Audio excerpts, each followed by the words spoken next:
Hey, good morning, everybody. Welcome back to Havoc Maker Studio and FNP Wargamers. So, a lot of videos getting uploaded today. As I said in a previous video, if you watched that one about Dormammu and some useful or a useful website for Marvel Crisis Protocol. So let us talk about Games Workshop. So I've done a couple videos this week prior to today, and they weren't painting Games Workshop in a positive light. And I didn't want to put too much negativity out there, especially starting on a new week, and it's my birthday week, so I didn't want to really hamper my fun and amusement for the week by negative videos. But it's still Games Workshop, so we're gonna have to talk about some bad stuff. So we're gonna talk about the bad first, and then we're gonna get into the good. So let's talk about the bad and try to figure out why multiple windows are popping up, why I'm clicking. All right, so next week, here's the good. Last week we had Age of Sigmar, third edition, the Dominion box launch box dropped all the goodies. There's still some at stores, so if you're wanting to get that very good box, minus the Stormcast Eternals that I'm not going to talk about, that it is still available, which is really good. But it's also bad for Games Workshop because it's some bad optics on their part. You guys have probably seen a previous video that I talked about with Age of Sigmar being split up to friendly local game stores, and the bulk of that split up is actually due to global shipping delays, which actually is Games Workshop pulling back more of their product that was supposed to go out to the stores. That it was actually made available for their web store, which we do have proof. I've gone over that before. Well, enough evidence that besides Games Workshop admitting it, but they won't admit it. But anyways, let's not get into that. This week, coming up this Saturday in just a few days, on the 10th, we're going to have our next wave of new releases, which is usually time for joy. Usually. But this week we get to see book 2, or sorry, Act 2 for Warzone Caradon, the Book of Fire. If you're not familiar with the first book, came out just a few months ago, basically, as I say, the beginning of the year, 2021. Had some great rules in it for Death Guard and Adeptus Mechanicus. Must have rules, really, and some regiments of renown. And I think there was also a little bit of stuff in there for Sisters of Battle. Now this one is going to have, I think, a little bit more of the same, but is actually going to have a host of rules for Chaos Space Marines. Now, before you get super excited about all those host of rules for Chaos Space Marines, just sit down and just sit back. So what's going to be coming is, and actually I'm going to read this off to you because I know some of you are driving and listening. So this book collates a range of existing rules for the Chaos Space Marines in one place. They have been updated with their relevant FAQ changes, cool, and formatted for the current edition of Warhammer 40,000 to give you an easy overview of their traits, stratagems, and relics.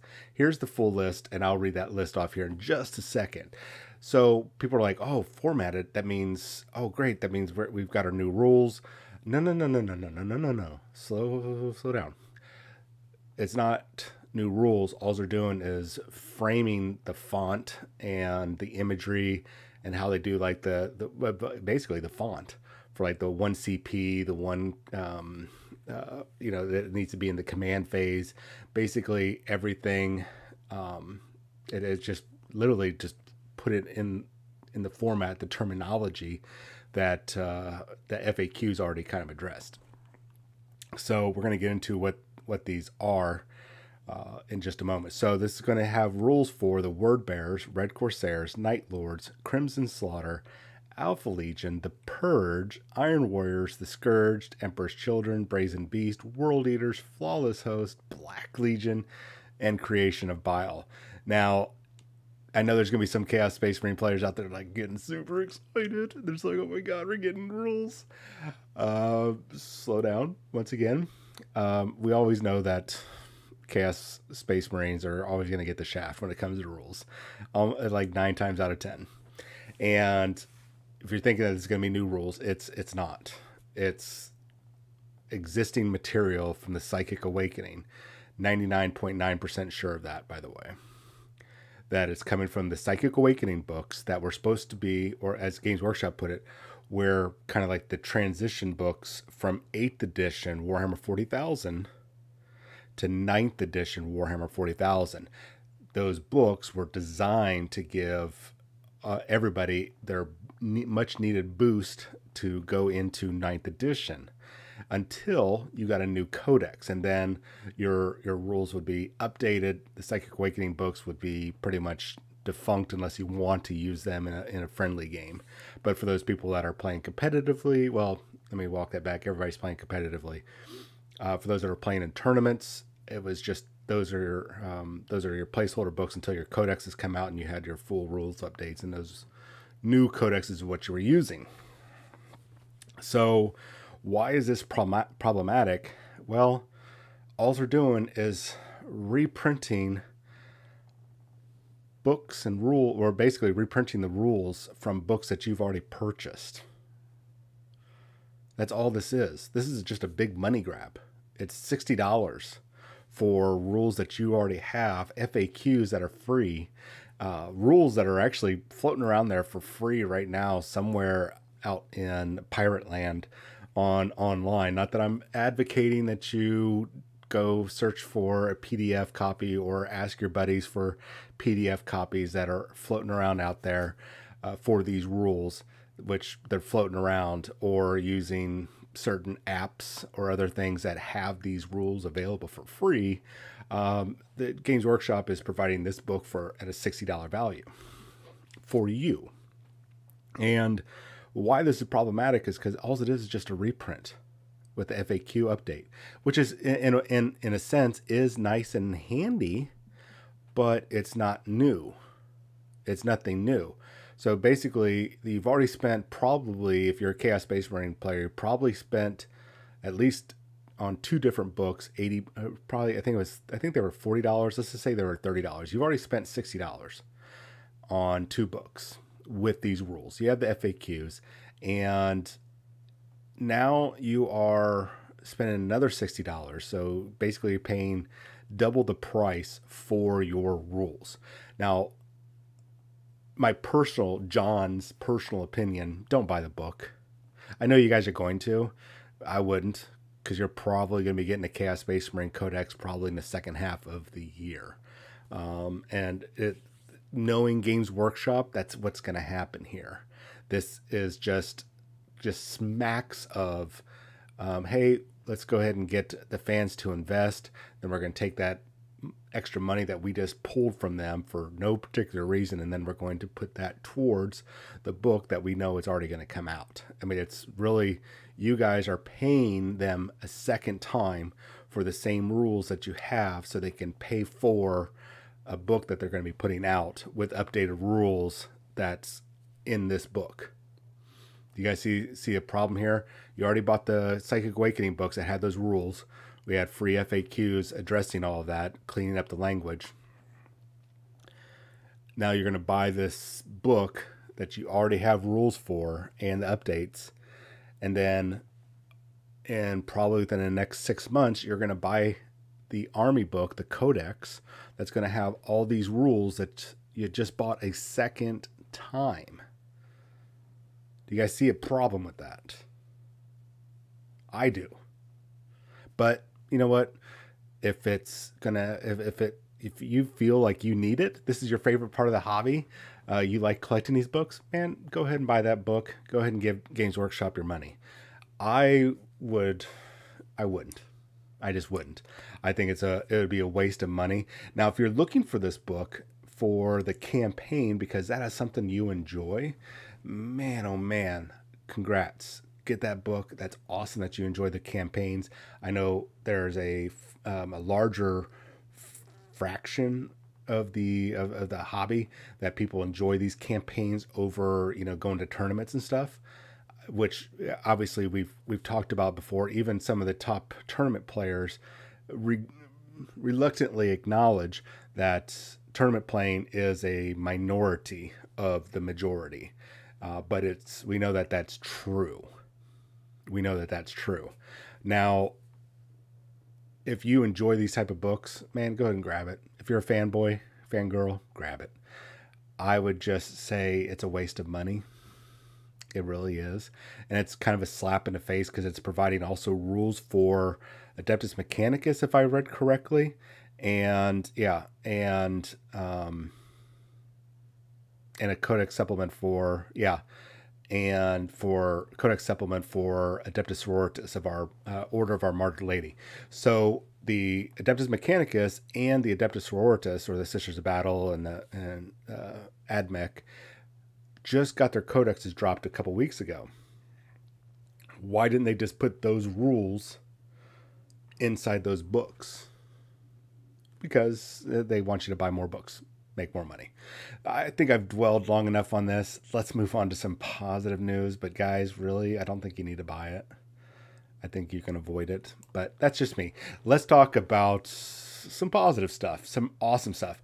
We're not going to talk about the Were Boys. I get it. Games Workshop is trying to trademark everything. So Weird Boys, you can't really trademark that, but Were Boys, somehow you can. So that's why I guess we're getting weird of Weird Boys, and we're just going to go with Were Boys. But we're going to talk about the Snagga Boys. Lots of bad spelling terminology here. We know that these are going to be front and center for the orcs. They're probably going to be in a box set. I'm guessing is probably going to be a box set. Probably going to be in relation to the Octarius reveal that we're going to be getting this weekend. There's probably going to be a box set with Tyranids versus orcs. Sorry, Tyranid players. I mean, you're going to get a new codex. You might get one or two new models, but don't expect anything good this edition. You're going to have to wait another edition before you guys really get a pat on the butt and a nice big boost. I'm sorry. It's just the way it is. And don't complain, because you guys are way ahead of the curve in models than Eldar, and so we're not going to talk about them. But so we got some nice look at the new bomb squigs. These look really cool, and hinting that certain squads will be able to have multiples of these. Now this is probably going to be the Snagga Tooth Squig Riders, whatever they're called. That's going to be coming along with it. I don't think this is going to be the normal squads, but it looks like those squads are going to be able to have multiple bomb squigs. And if it follows a lot of the previous orc rules, you're probably going to be able to buy up to 3 of them. This is cool. So I'm not going to read all the rules, but the overview is that you can target a vehicle or a unit, excuse me, as long as it's not an aircraft, within 12 inches. You send the bomb squig after it.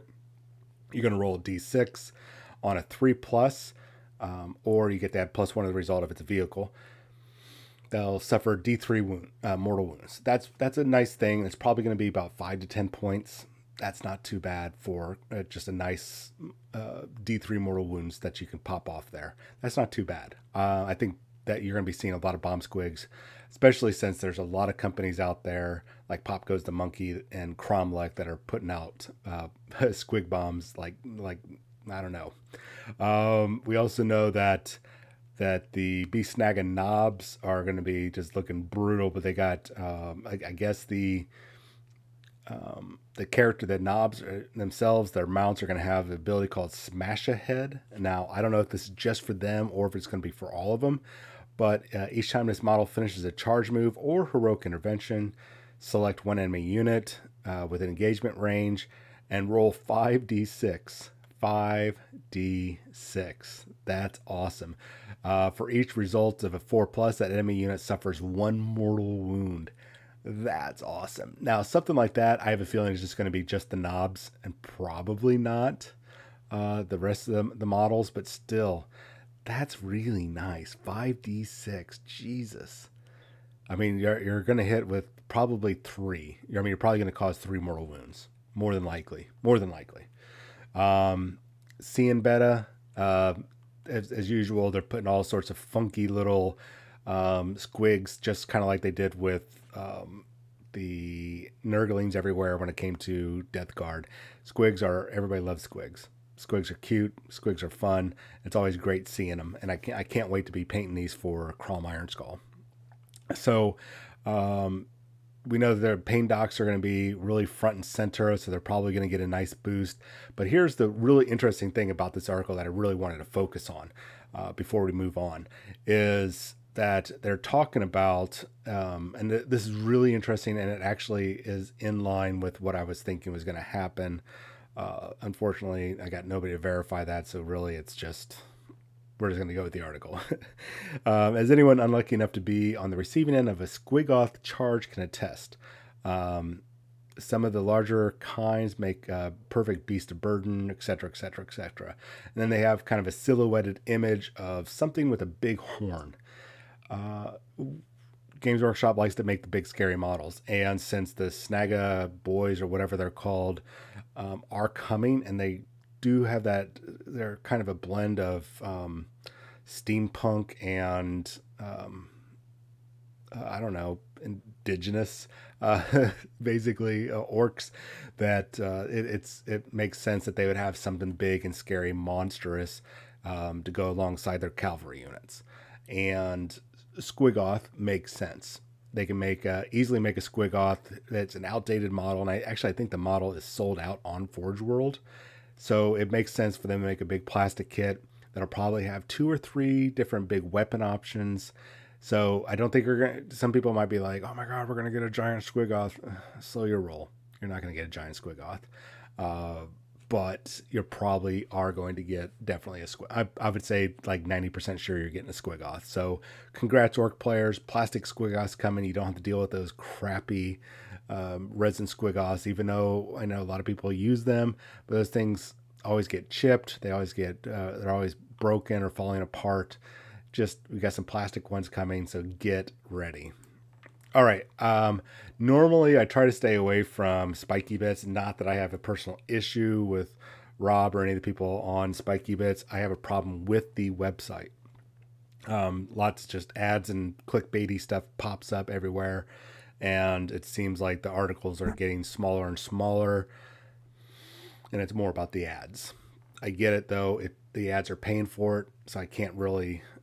You get what I'm saying. So they have a nice article actually on there where they're talking about recycling Games Workshop sprues, and there's a change.org thing out there to get basically trying to convince Games Workshop to recycle their plastic, and what that would be is getting that plastic back in and recycling it. Games Workshop's not going to do it because they already do it.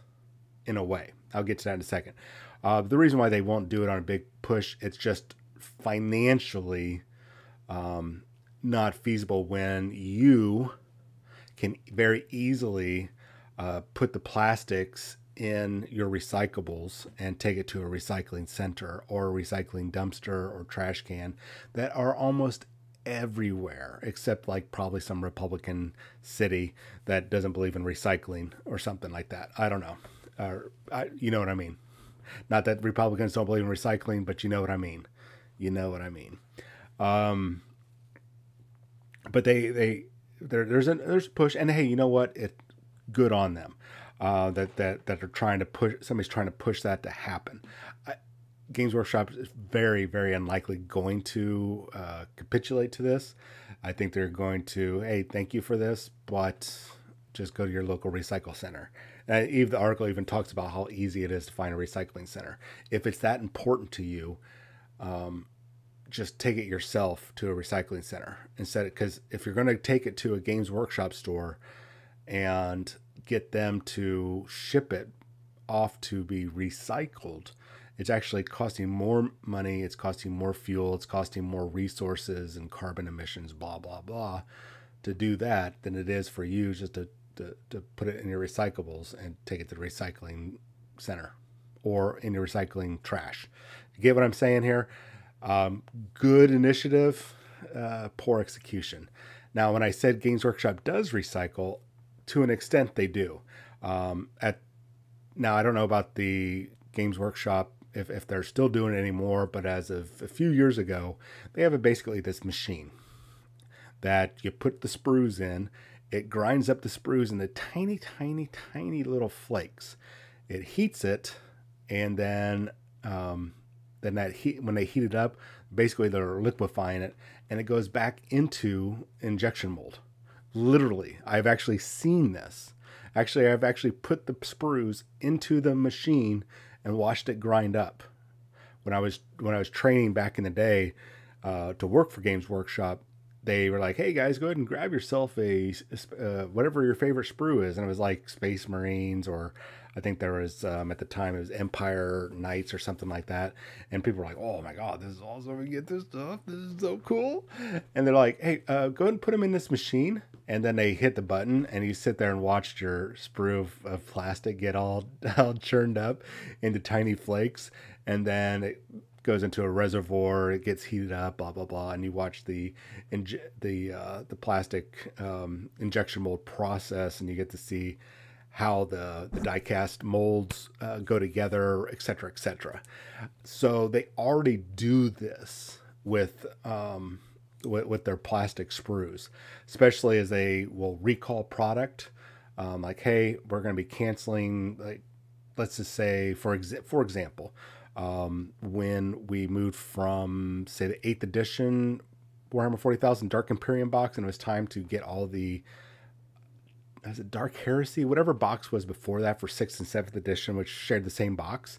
So they would recall those. They would recall, say, the Lord of the Rings models, and they would sit there and grind those up. Not all of them, but they would generally grind them up depending on the product, recycle it. So they were already doing it. This is good. Not a lot of people know that. Good initiative, just really poor execution. It's something that's better for the environment if you just get up off your lazy butt and recycle. If it's that important to you, just recycle it yourself. It is financially beneficial for you and environmentally beneficial to everybody for you just to go ahead and do the recycles yourself. That's all I'm saying. I think it's a good idea, but it's just not going to fall through the way that you are wanting. So I realize that, for the most part, this has been a good news episode for Warhammer 40,000. It's not always going to be this way, but yeah, there's a little bit of good, a little bit of bad. It's hard not to be upset by these things, but what I want to know is what you guys think about this Warzone Caradon Act 2 book coming out with reprint of the rules. Please let me know in the description below. Let me know what you guys think about the Snagaboys. Am I on point about the Squigoth? Is it really obvious, or am I just guessing? And let me know what you think about the recyclables. I'd really like to hear from you guys, whether you're a hobbyist, a casual gamer, or a tournament player. I'd like to hear what you guys have to say. Anyways, you guys have yourself a wonderful day. We'll be back a little later with a fresh RPG video coming out. I've been reviewing a couple RPGs. Not going to be able to cover them all today, but everything from Warhammer RPGs, tabletop RPGs, to some kind of frightening ones. So we're going to talk about those a little later. You guys have yourself a wonderful day. Talk to you later.